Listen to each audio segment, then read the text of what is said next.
محبت اسے کہتے ہیں جو ہمارے ماں باپ ہم سے کرتے ہیں۔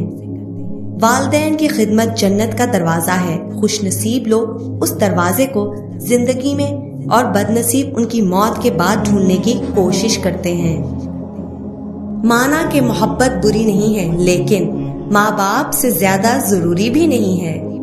یہ سوچ کے ماں باپ کی خدمت میں لگا ہوں کہ اس پیڑ کا سایہ میرے بچوں کو ملے گا۔ ہمیں پڑھاؤ نہ رشتوں کی کوئی اور کتاب، پڑھی ہے باپ کے چہرے کی جھریاں ہم نے۔ زندگی میں دو شخصیتوں کا بہت خیال رکھنا، ایک وہ جس نے تمہاری جیت کے لیے سب کچھ ہار دیا، تمہارا باپ، ایک وہ جس کی دعاؤں سے تم سب کچھ جیت گئے، تمہاری ماں۔ علماء کرام فرماتے ہیں کہ والدین کے بیٹے پر 10 حقوق ہیں۔ ضرورت کے وقت انہیں کھانا کھلانا، ان کی خدمت کرنا، جب وہ بلائیں ان کو جواب دینا، اللہ تعالیٰ اور اس کے رسول کی نافرمانی کے علاوہ ان کے حکم کی اطاعت کرنا، ان کے ساتھ نرمی سے گفتگو کرنا اور سختی نہ کرنا۔ اگر انہیں لباس کی ضرورت ہو تو حسب استطاعت انہیں لباس پہنانا، چلنے میں ان کے پیچھے چلنا، ان کے لیے وہی چیز پسند کرے جو اپنے لیے پسند کرتا ہے، جو چیز اپنے لیے پسند نہیں کرتا وہ ان کے لیے بھی پسند نہ کرے۔ جب اپنی ذات کے لیے اللہ تعالیٰ کی بارگاہ میں التجا کرے تو اپنے والدین کی بخشش کی بھی دعا کرے۔ حضرت علی رضی اللہ تعالیٰ عنہ نے فرمایا، صرف 2 لوگ مقدر والے ہوتے ہیں، ایک وہ جنہیں وفادار دوست ملتا ہے اور دوسرا وہ جن کے ساتھ ماں کی دعائیں ہوتی ہیں۔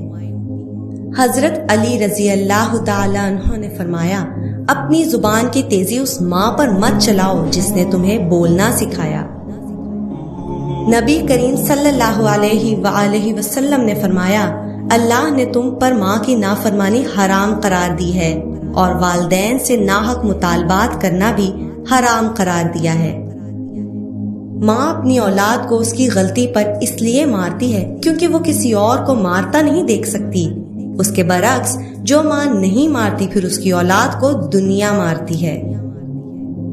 رسول اللہ صلی اللہ علیہ وآلہ وسلم نے فرمایا، والدین تمہاری جنت بھی ہیں اگر ان کے ساتھ حسن سلوک کرو، اور تمہاری دوزخ بھی اگر ان کی نافرمانی کرو۔ رسول اللہ صلی اللہ علیہ وآلہ وسلم نے فرمایا، اس شخص کی ناک خاک آلود ہو، اس شخص کی ناک خاک آلود ہو، پھر اس کی ناک خاک آلود ہو۔ سوال ہوا، اے اللہ کے رسول صلی اللہ علیہ وآلہ وسلم، وہ کون شخص ہے؟ آپ صلی اللہ علیہ وآلہ وسلم نے فرمایا، جس نے اپنے والدین کو یا ان میں سے کسی ایک کو بڑھاپے میں پایا اور ان کی خدمت کر کے جنت میں داخل نہیں ہو سکا۔ نبی اکرم صلی اللہ علیہ وآلہ وسلم نے فرمایا کہ ماں کا حق ادا کرتے رہو، قسم ہے اللہ کی اگر تم اپنا گوشت کاٹ کر اسے دے ڈالو جب بھی اس کا 1/4 حق ادا نہ ہوگا۔ میری ماں ہر ایک کو اچھا کہتی تھی۔ میں نے پوچھا، ماں تو کسی کو برا نہیں کہتی، سب کو اچھا کیوں کہتی ہے؟ ماں نے کہا، کسی کو اچھا کہو گے تو اچھا ثابت کرنا اس کی ذمہ داری ہے، اگر اس کو برا کہو گے تو اس کو برا ثابت کرنا تمہاری ذمہ داری ہے، پھر کسی کی ذمہ داری تم اپنے ذمہ کیوں لیتے ہو؟ ماں کے لیے سب کچھ چھوڑ دینا، لیکن سب کے لیے ماں کو مت چھوڑنا، کیونکہ جب ماں روتی ہے تو فرشتوں کو بھی رونا آ جاتا ہے۔ کتنا بد نصیب ہے وہ انسان جو اپنے والدین کی خدمت کر کے دعا نہیں لیتا اور لوگوں سے کہتا رہتا ہے کہ میرے لیے دعا کرنا۔ زندگی میں 2 لوگوں کا بہت خیال رکھو، ایک وہ جس نے تمہاری جیت کے لیے بہت کچھ ہارا ہے یعنی تمہارا باپ، ایک وہ جس نے تمہاری ہار کو بھی جیت کہا ہے یعنی تمہاری ماں۔ جب تمہاری مشکلات حد سے بڑھنے لگیں تو سمجھ لو کہ اللہ تمہیں کوئی بلند مقام دینے والا ہے۔ بچے کو جب کوئی تکلیف یا بیماری آتی ہے تو اللہ اس بچے کی بیماری کے بدلے بچے کی ماں کے گناہ معاف کر دیتا ہے۔ جس نے اپنی ماں کا پیر چوما گویا اس نے جنت کی چوکھٹ کو بوسہ دیا۔ لوگ کہتے ہیں کہ کسی کے چلے جانے سے زندگی رک نہیں جاتی، لیکن یہ کوئی نہیں جانتا کہ لاکھوں کے مل جانے سے بھی اسے ایک ماں کی کمی پوری نہیں ہو سکتی۔ خدا کی قسم، ماں سے زیادہ کوئی اولاد کو پیار نہیں کر سکتا اور باپ سے زیادہ کوئی خیال نہیں رکھ سکتا۔ یتیم ہونا آسان ہے مگر یتیم ہو کر جینا سب سے مشکل۔ اے اللہ پاک سب کے والدین کو صحت و تندرستی عطا فرما، آمین۔ یقین کریں باپ دنیا کا وہ واحد شخص ہے جو خود سے زیادہ آپ کو کامیاب دیکھنا چاہتا ہے۔ والد کی ناراضگی یعنی اللہ کی ناراضگی۔ کبھی باپ کا پیار کسی نے محسوس کیا؟ جو گرمی ہو یا سردی اپنے بچوں کی روزی روٹی کی فکر میں پریشان رہتا ہے۔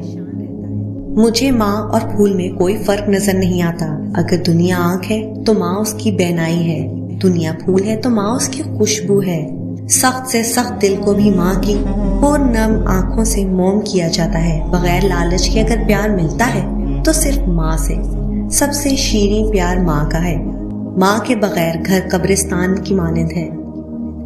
ایک شخص نے رسول اللہ صلی اللہ علیہ وآلہ وسلم کی خدمت میں عرض کیا، یا رسول اللہ، ماں باپ کا اولاد پر کیا حق ہے؟ فرمایا، وہ دونوں تیرے حق میں جنت اور دوزخ ہیں، یعنی ان کی خدمت اور اطاعت تمہیں جنت کا مستحق بناتی ہے اور نافرمانی دوزخ کا۔ باپ کی باتیں غور سے سنو تاکہ دوسروں کی نہ سننی پڑے۔ ماں باپ کی دعائیں تسبیح کے دانوں کی طرح ہوتی ہیں جو اپنے بچوں کے حق میں ہر وقت ہر پل تسبیح کی دانوں کی طرح چلتی رہتی ہیں۔ اللہ پاک یہ دعا مانگنے والے ہاتھ ہمیشہ سلامت رکھے، آمین۔ اپنے ماں باپ سے اونچی آواز میں بات مت کیا کرو۔ جس دن وہ خاموش ہو گئے اس دن تم ان کی آواز سننے کو ترسو گے۔ ایک صحابی نے نبی کریم صلی اللہ علیہ وآلہ وسلم سے پوچھا، کیا میں بھی جہاد میں شریک ہو جاؤں؟